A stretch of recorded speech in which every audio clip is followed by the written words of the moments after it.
Tinangkang sirain ng isang lalaki ang CCTV bago magnakaw. Sa Pangasinan naman, hulikam din ang pananalisin ng isang grupo. Nakatutok si Victoria Tulad. Sa mga tindahang nakahilera sa isang eskinita sa Barangay Poblasyon, Lingayen, Pangasinan, bumili ng yelo sa isang pwesto ang isang lalaki sa grupong ito. Sinundan siya ng kasama niyang babae. Pero maya-maya pa, nalantad na ang target. Isang bag na ninakaw ng babae.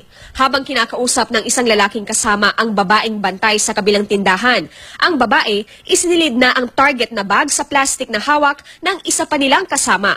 Kasamang natangay ang laman ng bag na 20,000 piso at isang cellphone. Nadiskubre lang ng may-ari na nawawala na ito nang may kailangan itong bayaran.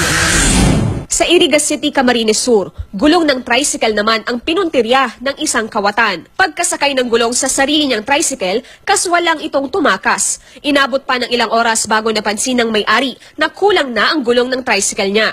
Natukoy naman ang plate number ng tricycle ng salarin.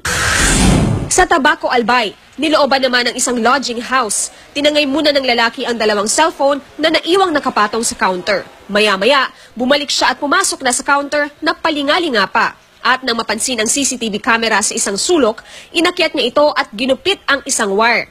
Hindi niya alam na gumagana pa ito kaya itinuloy ang pagnanakaw na aabot sa 5,000 piso. Pero ibinalik ang mga cellphone na nauna niyang ninakaw. Nakilala na ng mga pulis ang magnanakaw at nakatakdang kasuhan.